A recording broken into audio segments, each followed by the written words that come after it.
Hey, Brooke, both of these candidates came into this debate knowing that Iran's nuclear program was going to be a very serious issue and that it has been since Barack Obama took office. We then organized the strongest coalition and the strongest sanctions against Iran in history. The disagreement I have with Governor Romney is that during the course of this campaign, he's often talked as if we should take premature military action. I think that would be a mistake.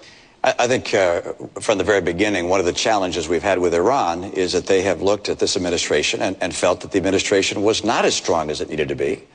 I think they saw weakness. And I think that when the president said he was going to create daylight between ourselves and Israel, that they noticed that as well.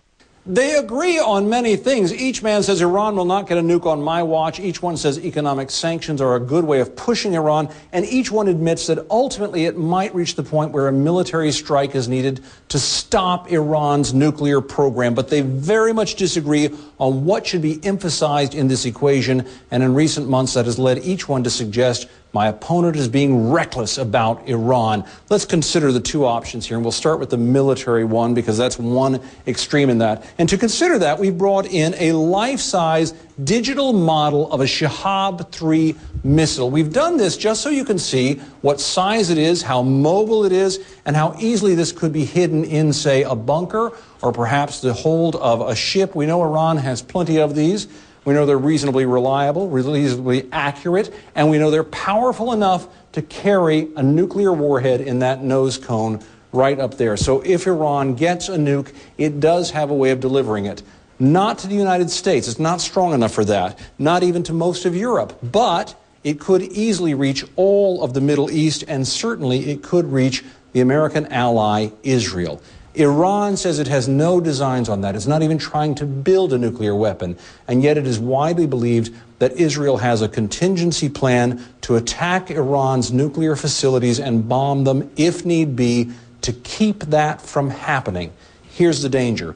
There's no proof that such an attack would absolutely work. And if it did not, Iran would still have a nuclear program, and they would then have the pretext for saying, we need nukes because look at how we've been attacked. Nonetheless, when Mitt Romney talks about the need for strength, what he means is that the U.S. must send a very clear message that if Israel attacks that way, America will stand behind Israel.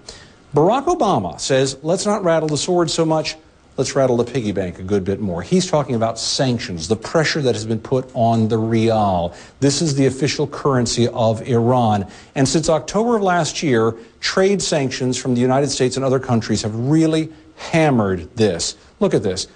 In October of 2011, it took 12,500 rial to equal $1 US. Now it's 35,000. Some imported products in Iran now have doubled in cost since a year ago. A lot of citizens there are very unhappy about it, and this is the theory. By creating economic, social, and political pressure on Iran's leaders through this, it will force them to the bargaining table to talk about giving up their nuclear program in exchange for the sanctions being lifted. So what's the danger here? Well, the danger here is, what if it doesn't work? What if Iran uses these negotiations as a stalling tactic while a nuclear weapon is being built? So let's get back to the basic claim here. When these people suggest that my opponent is being reckless with Iran, the truth is we can say they may believe that, but we have to get a grade of incomplete because nobody knows how this story is going to play out. Only when Iran either gives up its nuclear program or announces it has a nuclear bomb will we know who was reckless and who was right. Tom Foreman, thank you.